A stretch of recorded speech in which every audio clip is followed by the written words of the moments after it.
Assalamualaikum, nama saya Muhammad Syekh Daha bin Muhammad Syukri. Saya merupakan wakil bagi kumpulan ini untuk menerangkan ataupun membuat pembentangan berkaitan tajuk hepatitis A ataupun virus HIV. Dan tajuk ini merupakan bawah tajuk kepada subjek mikrobiologi dan penyakit berjangkit BHS 1042.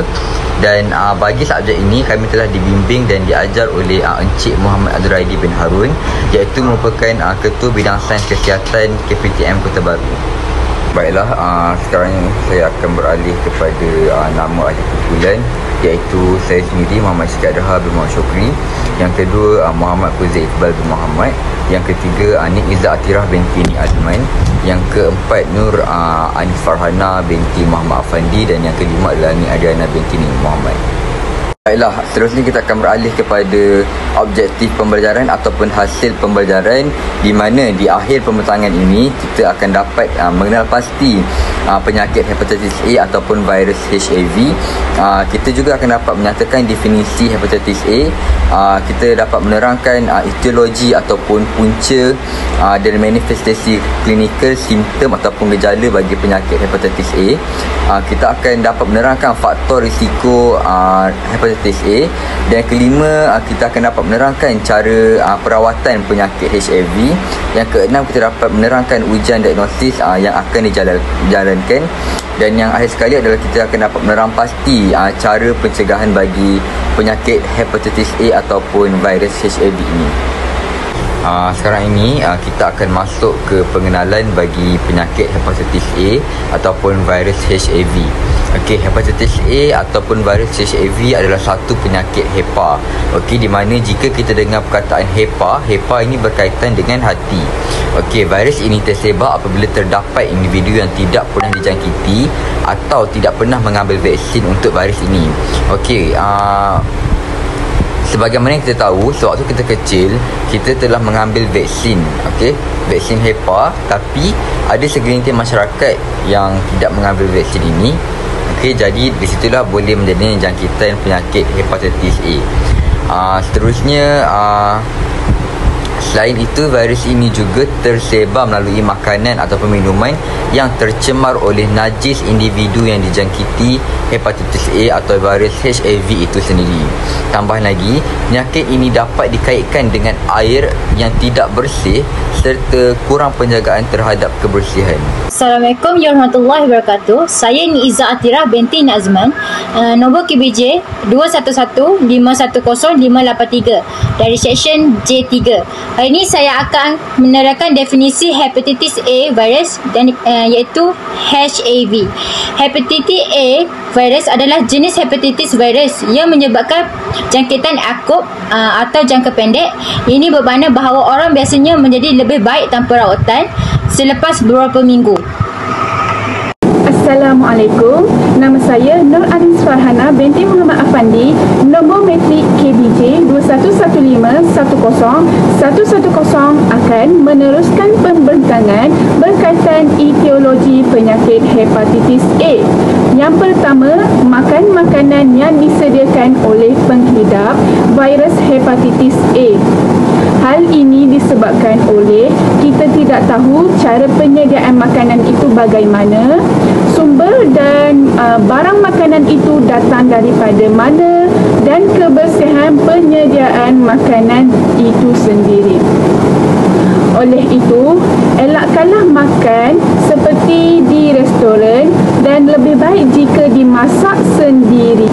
Yang kedua, makan makanan laut yang mentah dan tercemar. Contohnya, hidupan bercengkerang seperti kerang dan lala yang tercemar dengan sisa kumbahan. Ia mungkin terjadi disebabkan oleh pencemaran laut seperti pelepasan bahan kimia dan toksik ke dalam laut. Lalu ia menyebabkan hidupan ini dijangkiti mikroorganisma seperti bakteria, virus, kulat dan protozoa. Yang ketiga, melakukan hubungan seks dengan penghidap hepatitis A. Hal ini disebabkan oleh penghidap mungkin dijangkiti apabila melakukan hubungan seksual dengan pembawa hepatitis A melalui sentuhan, ciuman atau hubungan seks antara lelaki dan perempuan. Selain itu, minum air yang tercemar, misalnya minum air yang tidak ditapis. Ia boleh memudaratkan kesihatan manusia kerana terdapat benda seng dan kotoran di dalam air yang tidak diturus.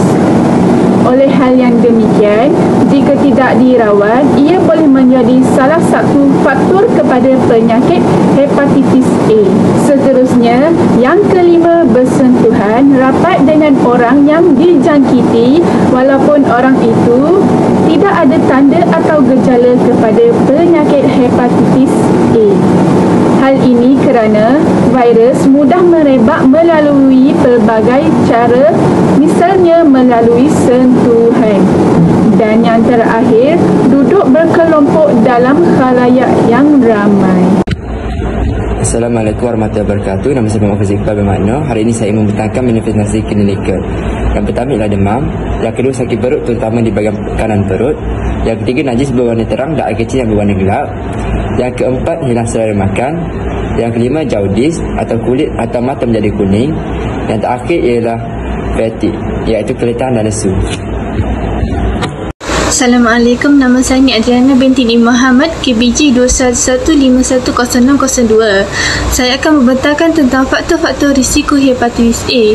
Faktor-faktor risiko hepatitis A yang pertama ialah melancong atau bekerja di kawasan di dunia yang mempunyai hepatitis A. Yang kedua, menghadiri penjagaan kanak-kanak atau bekerja di pusat jagaan kanak-kanak. Yang ketiga, tinggal bersama orang lain yang mengidap hepatitis A. Yang keempat, mempunyai sebarang jenis hubungan seksual dengan seseorang yang mempunyai hepatitis A. Yang kelima, positif HIV. Yang keenam, menjadi gelandangan. Yang ketujuh, mempunyai gangguan faktor pembekuan seperti hemofilia. Yang terakhir sekali, menggunakan dadah. Okey, seterusnya, rawatan untuk merawat penyakit hepatitis A. Sebenarnya, tiada rawatan khusus untuk penyakit hepatitis A ini kerana badan akan membersihkan virus hepatitis A dengan sendirinya dalam tempoh 6 bulan tanpa kerosakan yang berpanjangan. Namun, rawatan hepatitis A biasanya tertumpu hanya untuk mengekalkan keselesaan dan mengawal tanda serta gejalanya sahaja. Iaitu yang pertama, rehat. Ramai penghidap hepatitis A berasa letih dan sakit serta kurang sihat. Oleh itu, mereka ini perlulah berehat dengan secukupnya untuk mengurangkan kadar metabolisme badan. Yang kedua, mengawal nausea atau diarrhea. Nausea boleh menyukarkan untuk makan. Oleh hal yang demikian, cuba makan snack sedikit tetapi kerap daripada makan makanan berat seperti nasi. Jadi, untuk mendapatkan kalori yang mencukupi, makan lebih banyak makanan yang bernutrien tinggi, contohnya jus buah atau susu. Ini kerana jika kita minum banyak cecair, ia akan dapat mengelakkan dehidrasi sekiranya muntah. Dan yang terakhir, elak mengambil alkohol dan guna ubat dengan berhati-hati. Hal ini, hati mungkin mengalami kesukaran memproses ubat-ubatan dan alkohol jika menghidap penyakit hepatitis A. Ia juga boleh menyebabkan kerosakan pada hati. Oleh hal yang demikian, untuk mengelakkan perkara ini berlaku, pesakit perlu berjumpa dengan doktor terlebih dahulu untuk mengambil sebarang jenis ubat. Assalamualaikum, nama saya Nik Adriana binti Ni Muhammad, KBC 211510602. Saya akan membentangkan tentang ujian diagnosis hepatitis A. Bagi pesakit yang berisiko tinggi atau disyaki mempunyai jangkitan hepatitis A, sampel darah akan dikumpul untuk dianalisa dengan menggunakan ujian lab diagnosis yang tertentu. Ujian darah paling spesifik yang biasa dijalankan ni membantu untuk mengesan antibodi imunoglobumin M bagi virus hepatitis A. IMG merupakan protein yang dihasilkan oleh sistem imun badan bagi melawan jangkitan. Ujian tambahan termasuk ujian reverse transcriptase polymerase chain reaction, singkatannya ialah RT-PCR, untuk mengesan RNA virus hepatitis A. Ujian darah juga akan dilakukan untuk mengukur tahap enzim hati dan protein dalam darah bagi memantau tahap keradangan hati. Cara pencegahan pula, kita perlulah menjaga kebersihan diri, contohnya mencuci tangan dengan sempurna, mandi sekurang-kurangnya 3 kali sehari dan sentiasa potong kuku. Seterusnya, pastikan sanitasi persekitaran. Yang ketiga, basuh tangan menggunakan sabun dan air sebelum dan selepas makan. Nombor 4 ialah imunisasi dengan vaksin hepatitis A. Ianya boleh didapati di hospital yang terdaftar. Akhir sekali adalah rumusan di mana secara keseluruhannya jangkitan virus HIV ataupun hepatitis A ini boleh mendorong ke arah kegagalan fungsi hati. Sebagaimana yang saya katakan tadi, HEPA bermaksud hati. Hepatitis A virus adalah penyebab utama penyakit bawaan makanan dan minuman, dan ianya terdapat memberi impak yang buruk terhadap ekonomi dan kesan sosial dalam komuniti. Jadi kita perlulah jaga kebersihan diri dan juga serta makanan dan minuman.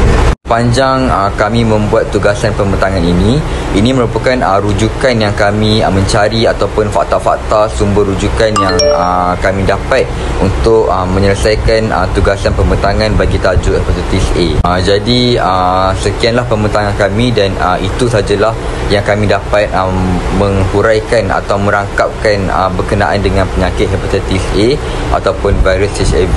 Sekian, terima kasih.